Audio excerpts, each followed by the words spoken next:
இன்றைய புனிதர் ஜூலை 19 புனித சிம்போரோசா. இறப்பு 120 ரோம். இவர் தனது 7 குழந்தைகளுடன் ரோம் நகரில் வசித்து வந்தார். கிறிஸ்துவின் மீது விசுவாசம் கொண்டதால் தன் கணவரால் கைவிடப்பட்டார். நாளடைவில் இவர் கணவரும் இவரின் பொருட்டு கொலை செய்யப்பட்டார். இருப்பினும் தன் குழந்தைகளை கிறிஸ்தவ நெறிக்கு சான்று பகரும் முறையில் வளர்த்தார். தானும் அவ்வாழ்வை வாழ்ந்தார். அப்போது அரசர் ஆண்ட்ரியான் தான் எழுப்பிய ஆலயம் ஒன்றை மிக ஆடம்பரமாக திறந்து வைத்தான். சிம்பரோசாவும் தன் குழந்தைகளும் தவறாமல் அவ்வாலயத்திற்கு சென்று ஆராதனை வைத்து ஜெபித்தனர். இதை கவனித்த அரசன் அவர்களை ஏளனம் செய்தான்.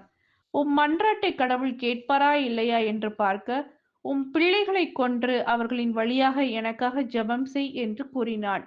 ஆனால் சிம்போரோசா அரசனிடம், உனக்காக என் பிள்ளைகளை நான் கொல்ல மாட்டேன் என்று தைரியமுடன் அரசனிடம் கூறினார். இதனால் அரசன் அதிர்ச்சி அடைந்து கோபம் கொண்டு ஹெர்குலஸ் என்றழைக்கப்படும் ஆலயத்திற்கு கொண்டு சென்றார். அவ்வாலயத்தில் வைத்து அவர் குழந்தைகளின் கண்ணெதிரில் முகத்தை கிழித்து தலைமுடியை தன் கையால் பிடுங்கி எறிந்தான். பின்னர் ஆணிகளால் அறைந்து கொன்றான்.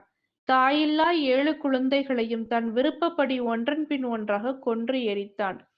இதைக் கண்ட சில கிறிஸ்தவர்கள் அவர்கள் அனைவரின் உடலையும் ஒன்று சேர்த்து ரோம் நகரில் புதைத்தனர்.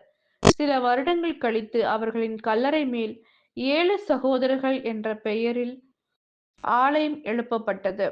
ஜெபம். இரக்கமே உருவான இறைவா, உம்மீது விசுவாசம் கொண்டு வாழ்ந்து உயிர் நீத்த சிம்போரோசாவையும் அவரின் குழந்தைகளையும் நினைத்து நாங்கள் உமக்கு நன்றி கூறுகின்றோம். இவர்களைப் போல் உமக்காக இன்று உயிர் துறக்கும் அனைவரையும் நீர் கண்ணோக்கி அருளும்.